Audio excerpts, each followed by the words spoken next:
in the land of the blind.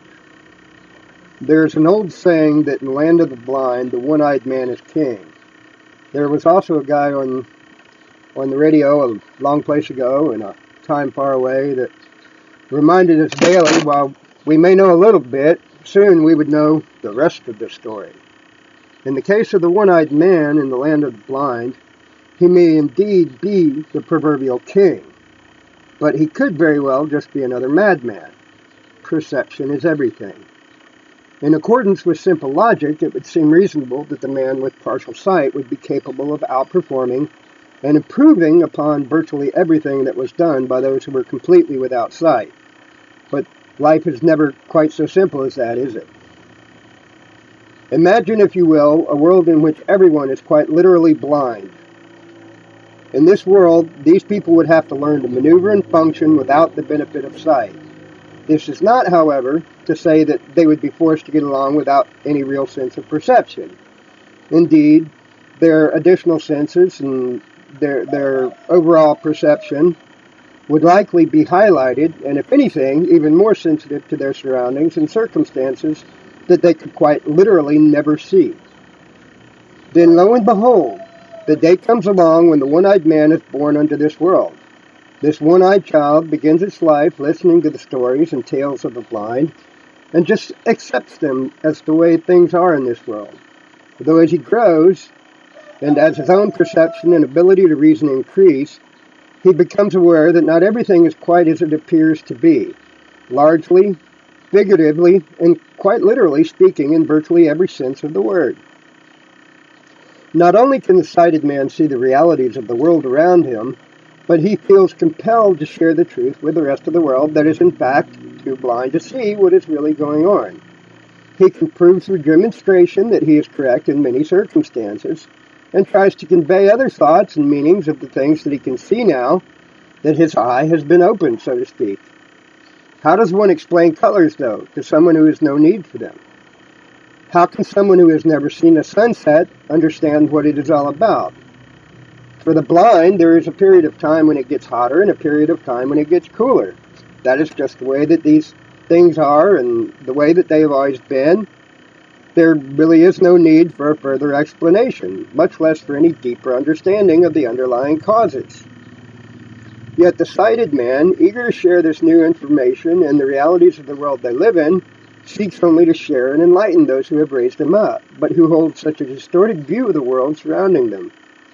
The partially sighted man knows and understands that it is through no fault of the blind that they cannot see what he can, but his efforts are sincere and his cause only to educate and enlighten, and he is ostracized, criticized, and even mocked and ridiculed by those that he is seeking to enlighten.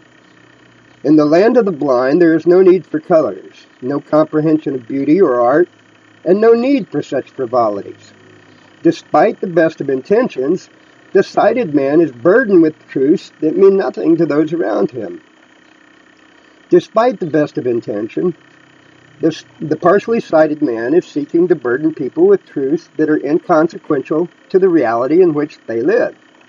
Despite the reality of everything that the partially sighted man has pointed out to the blind, it not only does not provide them with any benefits, but actually burdens them with concern for the health and well-being of the one who is merely attempting to introduce them to the truth.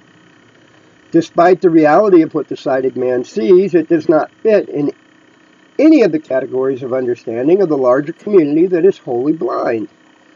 Truth be told, in the land of the blind, the sighted man may very well be the one who is handicapped and, furthermore, an actual detriment to the rest of society, no matter their intentions or the veracity or accuracy of their observations. What if the reality of the world around them is so devastating that the people have evolved, becoming blind over the course of time? Blind to the actions of their leaders, blind to the actions of the world around them, blind to the illusions created on their behalf, so that they would be contented running through life completely blind to reality. What if the people are merely blind as an intentional result of the actions of their leaders? Would not everything be done to indicate that the partially sighted man was insane, if not a heretic or a direct threat to society? What if the blind man were not even aware that they were blind at all? What if in reality these people are so blind to the truth around them that they would swear to their deity of choice that they were fully sighted and capable, despite being blinded by the dazzling array of truths constantly being revealed to them from those who can see the real truth? Perhaps most troubling of all, while each and every person would swear that they were the only ones capable of seeing the truth, how would anyone ever know who was blind and who was sighted? Is it not pretty amazing how much conflict we can all rationalize in our own minds through cognitive dissonance or otherwise, despite the reality right in front of our faces? Oh, but it's okay when my guy does it, but evil when your guy does it. I want this person as my leader, but not that person as my leader. I want this jackboot crushing my throat, but not that jackboot crushing my throat.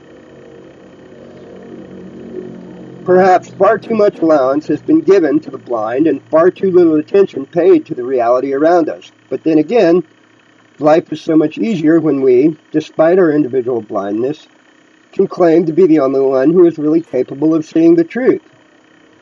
As long as we can work our 40, go home and pop open a 40 and turn on the idiot box that some people call a television set, we all, for the most part, seem to be quite content running through life fully blinded, or at least everyone else seems to be contented that way, despite the truth.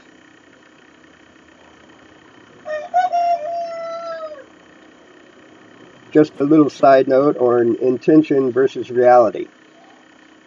The intention of the person crossing the street is just to get across the street.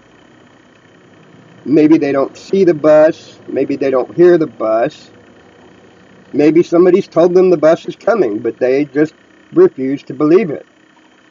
Their intention is just to get across the street.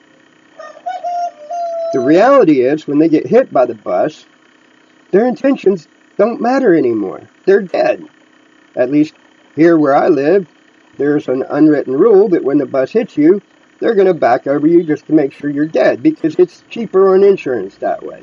So that's the reality. The reality is, it doesn't matter what intentions are all about, what emotions are all about.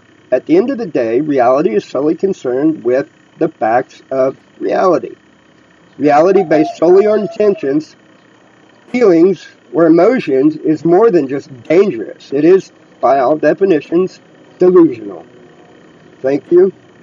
I realize the sound is still kind of rough. I'm testing some different sound equipment. If you'd like to like and subscribe and maybe even contribute, we will be getting new equipment soon. So in the meantime, I hope you'll enjoy this. And if you do, let me know in the comments below. And again, like and subscribe and come back for the next video, please. Until then, goodbye.